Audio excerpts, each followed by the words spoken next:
Hello and welcome to Catholic Unscripted. I'm Katherine Bennett. Gavin Ashenden, you need to explain that is not Mark Lambert. Yeah, this is not Mark Lambert. This is my eldest, Emily Bennett, who has joined us on what is just a sad and dark, but sadly not unexpected day when this is how it's been billed over here in the UK. We have MPs today in Parliament have voted to decriminalise abortion in a step forward, wait for it, Gavin, in a step forward for reproductive rights. Reproductive rights. So this is how it's being sold to us. So we thought we'd jump in with a quick live just to have a chat. I'm here with Emily because she's a young woman. And yeah. And so we're told that this is for you, Emily. This is for you, for your reproductive rights. You feel free. Yeah. I hope you feel free and emancipated. So here we are. Miserable. I've just come back from seeing you, Gav. We've just met up in London, all of us together, and we've come back and we said, oh, let's jump on quickly and do a live. So if you're here, if you've joined us and want to comment or ask questions, then do so. Jump in, comment, ask your questions, and in the meantime we'll try and make some sense of what's gone on today, which is what? Tell the world, Gavin, those who aren't in the UK, what the MPs have been voting on. So the MPs have voted to decriminalise abortion, and they've done so by about 380 something votes, mainly from the Labour feminists, against 100 and something votes on the other side. So a huge majority. But it looks like at least a third of the MPs haven't voted at all or didn't show up. So they've stepped out of any sense of duty on this. A number of things need to be said. I think, first of all, it doesn't mean that anyone can kill a baby in the process of abortion at any time without restraint. It stops the mother from being decriminalised, but doctors remain under all the obligations the law imposes. Now, they've not been very onerous. In fact, they've been scarcely observed at all up until now. But technically, a doctor can't assent to a mother asking for abortion if the reason is sociological, psychological, and not a matter of a medical emergency. Now, will the doctors hold to that? Probably not. We can talk about that. That's one element. The next element, I think, to be recognised is this desperate attempt to manage guilt for women. So all the way along through this process, women have been saying, you mustn't criminalise us because we have a right over our own body, and you, mainly men who've made these laws, shouldn't make us accountable in this kind of way. And I think this is just the next step of women who feel terribly guilty at some point, mainly unconsciously, doing everything they can to evade that guilt in any legal or social or cultural way. But the thing about guilt is, as we know as Catholics really quite well, because we're quite sensitive to guilt, the thing is you have to deal, it will always exist, and you have to deal with it as it is. You can't magic it away. You can't usually therapy it away. You can't legalize it away. What they've done is they've essentially tried to use the House of Commons as some great absolution machine to save them from the responsibility of murdering their children. And it doesn't work. It isn't going to work. And so we now have to give some thought to what the next stage in the battle between paganism and Christianity is, because that's the long-term game. Yeah. You say, well, look, it's not so bad because it's decriminalised for mothers, for women, but it's the medical professionals are still held to legal account. We know this is only going in one way. Every little inch, every little creep is used to try and push another barrier until we essentially have abortion on demand. I mean, we can talk all we like about two doctors agreeing, mental unfitness, physical health, but if you want an abortion and you're up until today prior to 24 weeks, you get one. It really is that simple. We have abortion on demand, and now we've lifted all the legal limits, and what will happen down the line is any limits, any limitations, any criminalisation that doctors face will also be taken out under the guise of it being unfair and unjust. Sorry, we're going live, and it's incredibly hot here. We're stifled away, aren't we? Stifling hot in this room. And I opened the window for a bit of relief, but the dogs are barking outside, so I'm going to have to close that. So we'll sweat here. But I'll turn to you before I close the window and block out the noise of the dogs. Listen, you're a young woman. You're not yet 30. And we're told that this has all been for you and for your generation to help you, to give you rights. You're also a young woman who's involved in the pro-life cause. Tell us about why you do what you do and what you think about MPs voting for you on your behalf in this way. Yeah, I think on the MP front, I think it's when you look at the representation of MPs that are representing it's an interesting array of people. I don't know if anyone listening has seen the Labour MPs, but they are probably quite a niche type of person, and I think that they're pressing for this society of like a culture of death, essentially, and I think it's working, and I think it's pushing women to the point that they think that they can't have children, because to have children you need to have materialistic capabilities, you need to have money, you need to have house, you need to have all of these things. But what it pushes us to forget is that to be a mother you need to have love, essentially, and they've kind of detached love from children and it's just amazing that they've managed to do it, and it's they're pushing constantly for that. And I think I was just speaking to a couple of my friends who are also involved in the pro-life movement, and it's just really shocking that other people our age could be wanting this. I mean, you have a strange age group where you have some people that are having babies, some people that are having babies by mistake, but at the end of the day, all of these people that are my age, kind of not yet 30, they are seeing these babies as amazing things, and that their life are changing whether they kind of plan for it or not. And I think, if they fully were to appreciate the voices of women and young women, I think it would be a different story. But I don't know. Yeah, I mean, it should never really be for lawmakers to vote on these sorts of issues. It just shows how far we've uncoupled from the natural law. The natural law rooted in divine law, eternal law. That's any human law should be is a good law in as much as it supports the natural law. So this is not something that should ever be voted on. And they debated it in less than 2 hours, which I think is like a record for the amount of time that people have thought about these things in Parliament. And it's just, I think fox hunting they debated for a number of days, didn't they? Days for foxes. It's just really upsetting that these people are representing us, and you think, I don't think it takes much to think about these issues, and I don't think it takes much, whether you are of a pro-life stance or not, whether you're Christian, Catholic or not, to think about the consequences of such a grave decision that can happen in the moment. And I think that just that's a representation of who we have in Parliament right now, who is... Yeah, you said they're a niche sort of group. What do you mean by that? Who have we got representing us?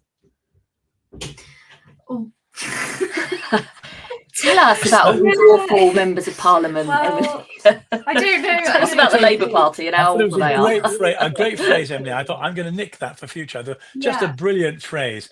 I mean, I imagine what Emily means is that there's a certain kind of South London short-haired feminist that the Labour Party attracts and is celebrated and protected. And they always sound the same, they look the same, they think the same, they feel the same, and this has been, and I use the word on purpose, a crusade for them. Very niche. They're of a particular psychological, social, cultural, and philosophical type, and that's it is not like this is a common sense, normal position to hold. Niche. Emily's right. Because the truth is, in recent polling, the vast majority of people do not want to see these limits lifted. For anyone just joining us, you're very welcome. Thank you for joining us. We're just talking to you following the vote in Houses of Parliament today, where now listen, we were on the train coming back from London, having just met with lovely Gavin here, spent the afternoon with you, and went our separate ways and said, let's jump on and do a live recording. Nobody's talking about this. Nobody really knew that this was taking place. Very small circles of pro-life groups knew about it and were reporting on it. Outside of that, your average person is going about their merry way, and yet this seismic shift that changes the very nature of how we see one another, followed swiftly on the heels by the assisted suicide bill. And it's all just going along, getting a tick from the MPs. And, you know, we're sort of walking blindly and sleepwalking into, as you say, Emily, and as Pope St. John Paul II said, this culture of death. And look, it is what it's done now. It's done. And assisted suicide is going to go the same way. Our responsibility is to really buckle up, we can't talk about our faith, talk about our Christian civilization and not live it and not be witnesses. We really have to do what we can, because to help people, to help young women in a crisis, which there are, see how we can help our local pro-life groups, see how we can financially support them and support frightened young women who've got themselves into situations like this, and just try and do what we can and continue to pray. But it's another concern that I was speaking to one of my friends about as well is the number of increased coercive abortions. So women that might not necessarily want the abortion themselves, but they're coerced by who knows who and what. But I think that's also something that will be of grave consequence as the result of this. I'd like to add two things. Go on. So Emily, you're quite right about that. The two things I'd like to add is I'm staying with my family in South London, elements of my family, and so when I came in and said, do you know about the bill? But you're quite right, Catherine.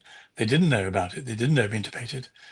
And one of the voices raised in the conversation with me said, "Well, we know that the fetuses don't feel anything when they're aborted," and I say, you're actually completely wrong. Now, I don't know how this has become lay common presupposition, but of course it's completely untrue. And I was simply able to say, well, go on YouTube and ask the question on the internet, and you will see fetuses suffering pain at a very early stage. So that really surprised me.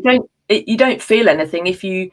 Dominique Pellico didn't feel anything when she was raped by hundreds of men traipsed into her bedroom. I mean, if that's our standard, it's the. I'm sorry to be blunt, but this is the truth. We have people who have been blindly brainwashed over decades and decades, where they say something like that and they don't see that as problematic. Well, if fetus is a bunch of cells and it can't feel anything, well, you're a bunch of cells, I'm a bunch of cells, and would it be okay to mistreat you or to take your life if you anaesthetized you first? I mean, come on. So there's my example justifying exactly what you've said, and to my great surprise. The second thing I'd like to say comes from a book by a man called John Anderson.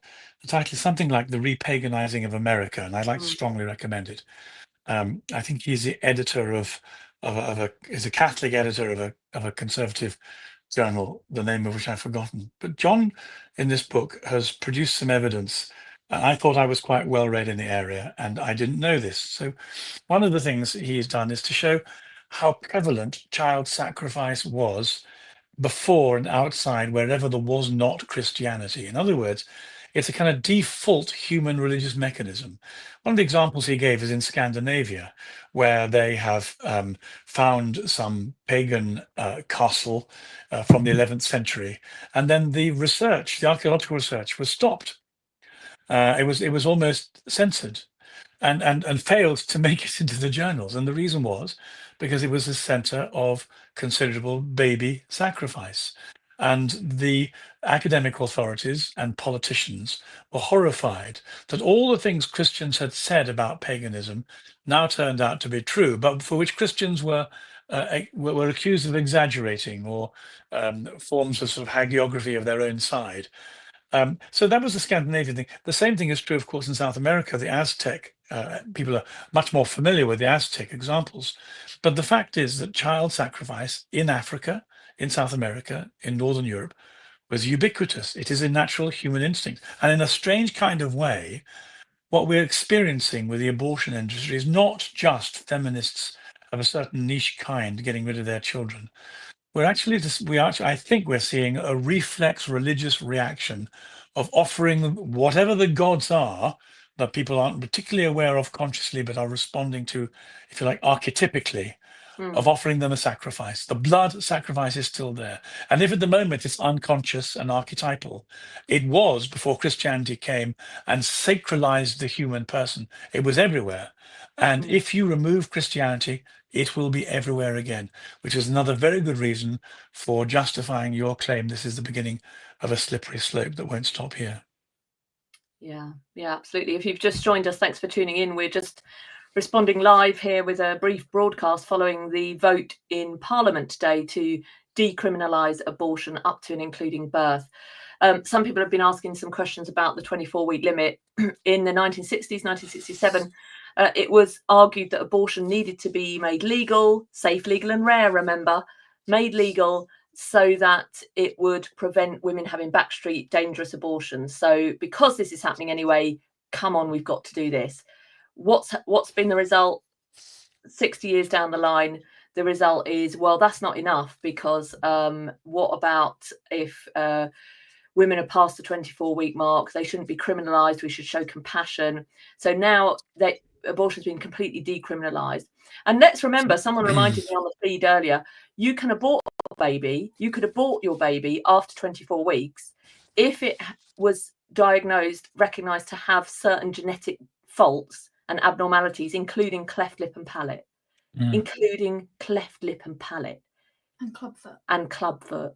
So let's have a look. We've got getting rid of the babies, get rid of them in the womb, get rid of all those awkward irritations and abnormalities. Let's wheedle them all out of the population.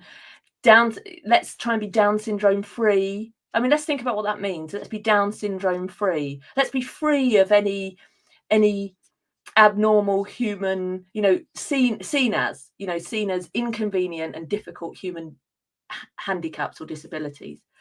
At the end of life, when you start getting very dependent and needy and you require care, and maybe you're dying anyway, and maybe it's going to cost a lot to look after you, let's get rid of you as well. And what kind of society do we think this is going to create? We're bad enough, but how do we develop those skills? How do we develop those skills? How do we love? How do we nurture? How do we care? How do we show compassion? How do we develop those virtues if we have nothing which we're going to rub up against? A diamond becomes a diamond on the grinding wheel. We can only become the saints that we've been called to be if we can grow in virtue. And we're stripping our society from any contact, any contact with anything that can help us to grow in those virtues. So it's horrific. Sorry, Gavin, go on. I know I'm getting ranty, aren't I? No, supports me. I was going to make a bad joke. You were talking about the elderly, the useless, and who are busy dying and needed looking after. And I was just going to ask you to make it a bit less personal, if you didn't mind. Well, that's the thing. That's the thing. We're all of us. We're none of us perfect, and we are all at various times in our life in need of somebody to extend the hand of love and charity and friendship and compassion and care. And we need to be that for others as well. There was an example of a woman in Canada who has been euthanized recently, and there was a washing powder advertisement, and in the middle of it, they took promotion from a euthanizing boudoir. So you had two advertisements at once, and eventually you have this woman saying, there was a very stark picture of a sterile hospital, and this nice woman's voice saying, when you're dying, you want to die somewhere soft. And then they had puppies and surf and so on. So, die somewhere soft, not in hospital, but come to this boudoir euthanasia agency. And she died the day before they released this advertisement. So she was dead already when it happened.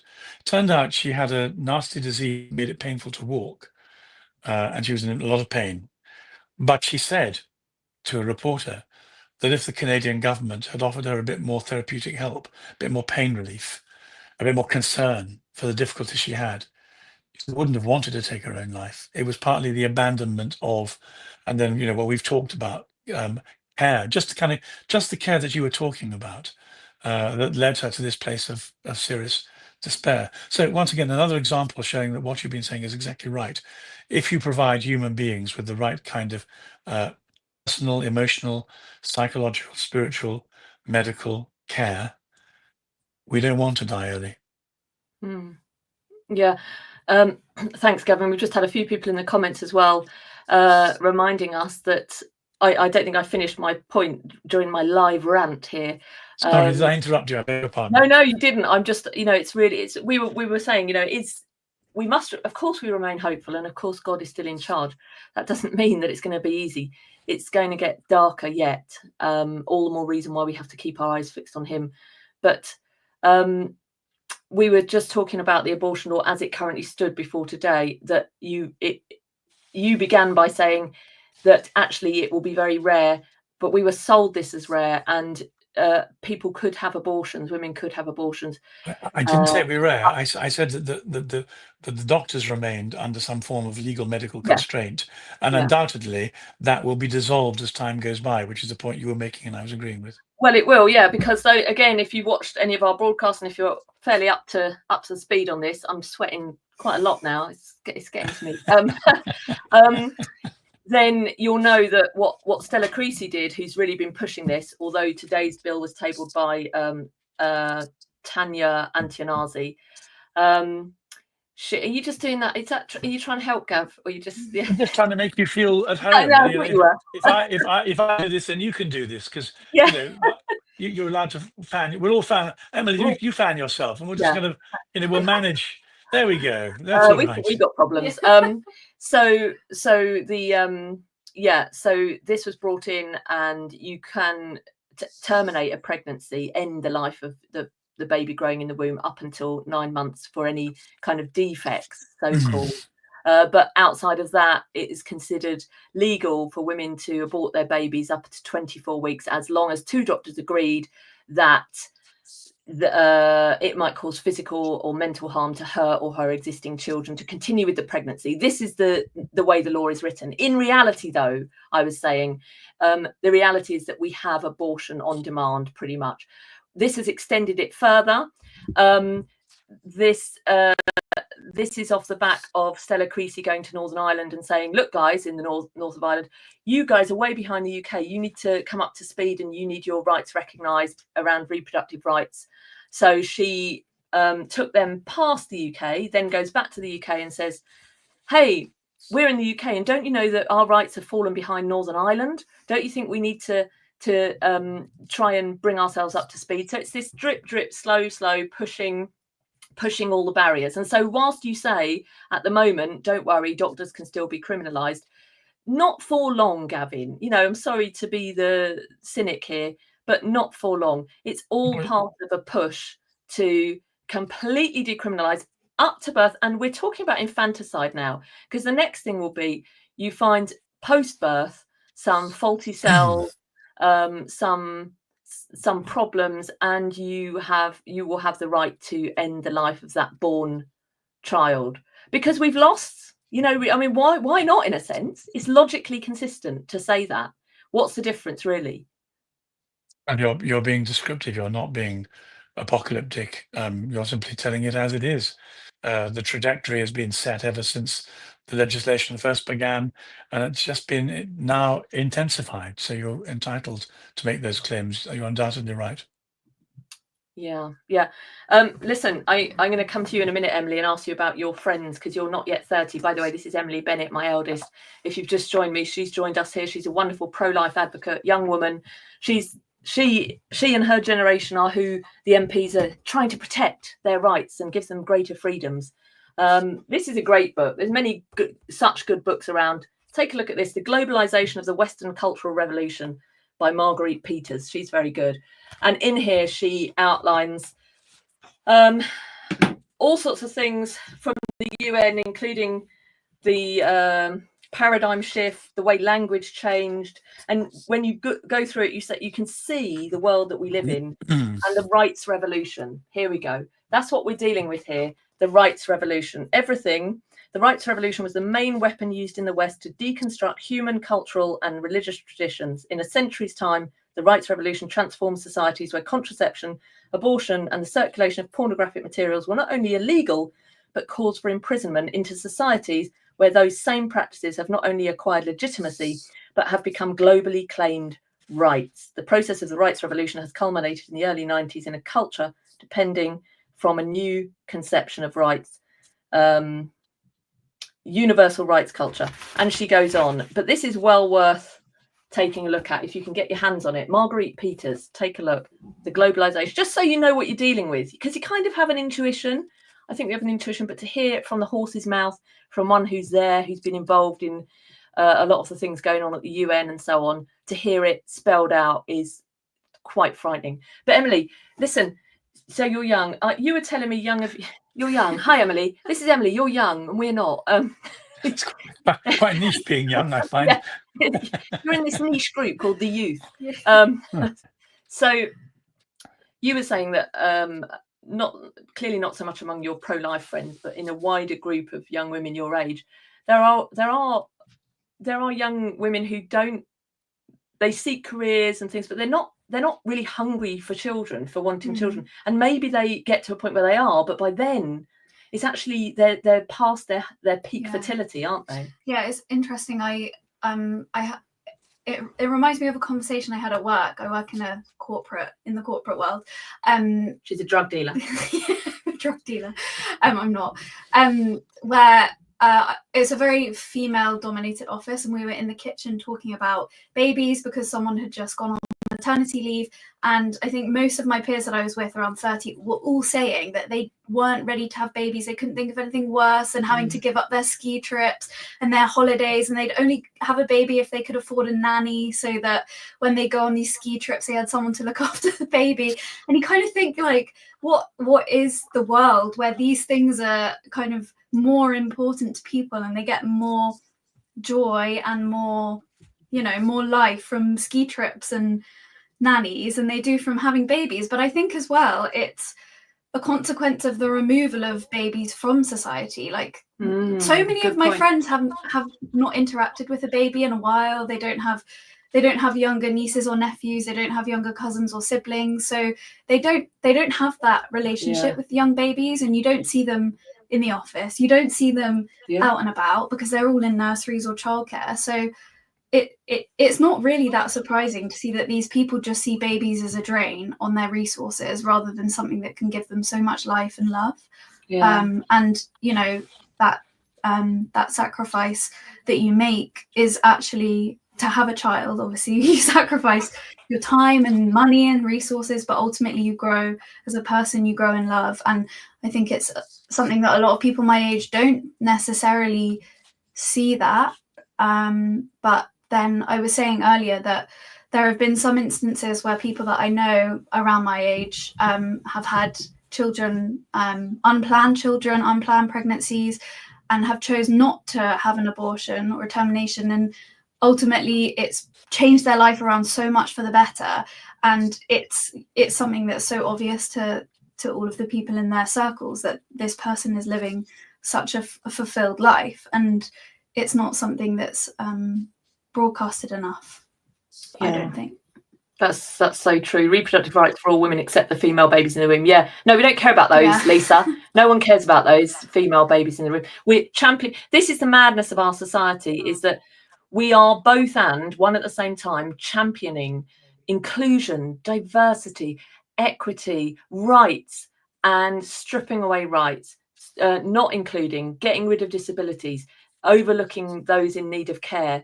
Thanks for saying what you just said, by the way, Emily. Those of you that have just joined, this is my eldest, Emily Bennett. She's joining us as a young pro-life voice and happens to be here following meeting you, Gav, following meeting up with Gavin in London earlier. We spent the afternoon after the bill at Parliament up in London and came back in front of our computers to do a quick live broadcast. It's so interesting what you're saying there about not seeing babies. That's so true, isn't it? I don't know about you, Gav, when you were young, all those few years ago,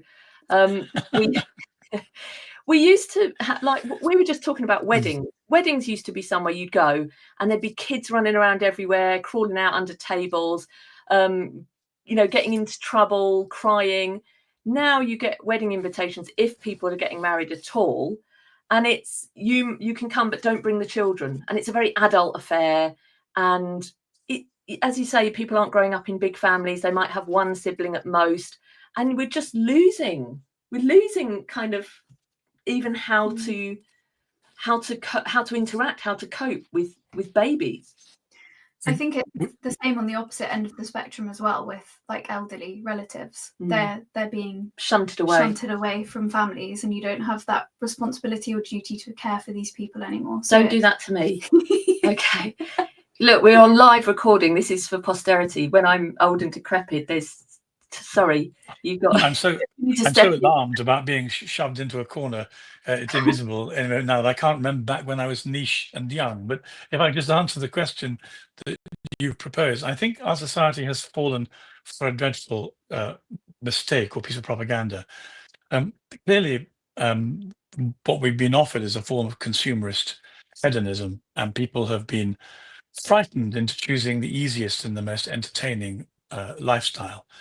But the fact is, societies don't sustain themselves. This is partly because there's the illusion that the state will look after you, but the state won't look after you.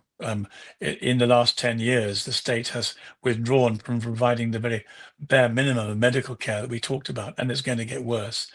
Yeah. And the other thing is that if the state won't look after you, one of the reasons people had families was because we looked after each other. I mean, children were there primarily to repay the debt of honor, gratitude, life to their parents, and healthy and responsible and mature societies realized there was this interdependence upon which everyone's life was contingent. It's almost as if now people feel that they're owed some sort of living, and that, well, if children won't do it for you, well, the state will do it. The state won't do it. And worse than that, we live in this period of huge demographic shift, where lonely, elderly, white people are going to be a minority in the country that at the moment they're the majority in. And a culture will grow up around them that will be entirely inhospitable to them. In other words, they have bartered their future for something quite terrible, quite frightening. And they will, someone has just written, we're under judgment. We are indeed under God's judgment. People will live to regret the circumstances that they have brought about for themselves, having swallowed the hedonistic bait. Yeah. Even the idea of independence is a very modern idea. I don't think if you'd go back a couple hundred years, people wouldn't have thought the way we think. They wouldn't have been looking for human rights and this atomized kind of society in which we think about number one. The family is the building block of society. There is no society without the family. You're born into a family. You're not born in isolation, although who knows where we'll be a few years from now. Artificial wombs and babies in vats and all sorts of horrible futuristic images spring to mind, and the more we go on, the more you think that may well happen. But we're so destroy the family, destroy society. And we were saying earlier, weren't we, Emily, about how we've got this increase in abortion, increase in assisted suicide across the West, declining population, can't meet the replacement level, have to rely on immigration, complaining about immigration, wanting to shut the borders. It's chaos. It's literally chaos. We are living in a chaotic world, and all the time it's all right, because look, all the time we can be distracted. We can just be on our phones, not even knowing that this bill was being discussed. Sorry. It's pyramid selling, isn't it? There is no capital to sustain what we have spent, and it will collapse. You're right. Yeah. Go. No, I was just going to say. And I was going to talking of duties to families. I should probably go. You've got to go. Sorry, and talk to my family, from whom I'm taking bed and breakfast. If I don't speak to them, they'll probably ask me to pay instead. And but I owe them some debt of conversation. Although they said to me when I came through the door, Uncle Gavin is going to talk about abortion, euthanasia, and Catholic morality again. And they said they're up for it. They're ready to learn a thing or two. But my reputation goes before me. Nonetheless, I must spend a bit of time being grateful to them. Okay, let's dig in. We've got another hour here. I'm going to read from this. No, that's fine. You got to go. We only said we'd jump on anyway and do a quite quick kind of totally unscripted, as everything is, just a quick update really with how things are in the UK. It's not looking good. Sodom and Gomorrah is right. Thank you to all of you who joined in. Last words, Emily, our young woman whose reproductive rights have been protected by Parliament today. Last words. Famous last words. They won't be the last because I hope you'll be back. But I don't know. I'm just quite sad to be honest. But you're continuing on, aren't you? And there is a group of really good young. Yeah, there's hope. I've got friends that work for pro-life charities. A lot of young people that are involved and passionate about it. So there's hope. Keep praying. Yeah, God has a plan. Well, and the part of the task they were given as Catholics is to crusade. We're on a crusade against Moloch, against paganism, against a way of destroying souls as well as bodies. So we're in this for the very long term. Our ancestors converted these islands and this part of the continent to Jesus, and where we've been honoured by living at a time when we start the fight all over again. So to God be the glory. Come, Holy Spirit. Every day is an opportunity to dispense the darkness and bring Jesus the light into the places where he's put us.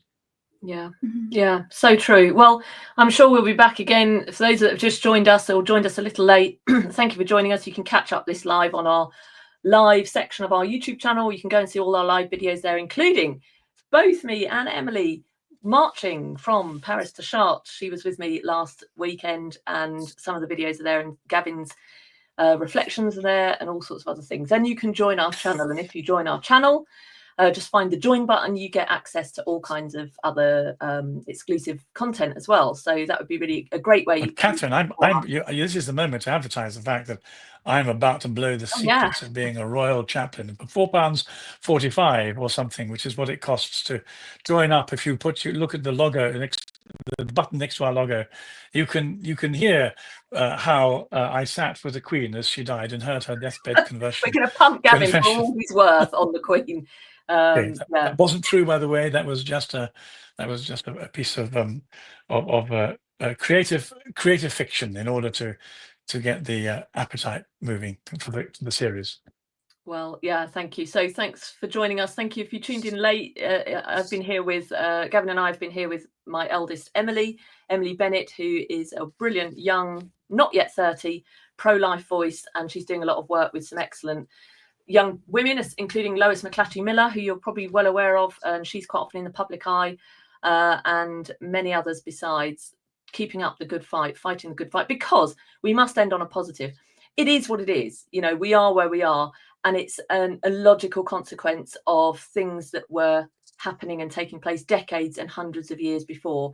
And it's a perennial war since Eden. So what we have to do is just continue to pray. We have to not just pray, we have to be, you know, you start saying things that sound like these kind of trite phrases, but we do have to be the change that we want to see. It's no good just saying, isn't this awful? Have families, have children, in spite of the chaos, in spite of the madness, and raise them well, raise good sons, raise good daughters, raise young people who care about human life, who don't give up on people, who see the value. And coming back from Chartres last weekend, it's hard not to be hopeful. There are thousands and thousands, tens of thousands of young people who are really on fire for Christ. And, you know, there's out of the darkness comes the light. So, but it's going to get a lot darker yet. So hang on to your hats, and we'll be here asking you for your prayers and offering ours too. But thank you so much for joining us now. We'll let Gavin go and spend time with his family and be back soon. Join, like, subscribe and share. And thank you very much. And thank you for your prayers. Yeah. Thank you to all of you for joining. God bless. Goodbye.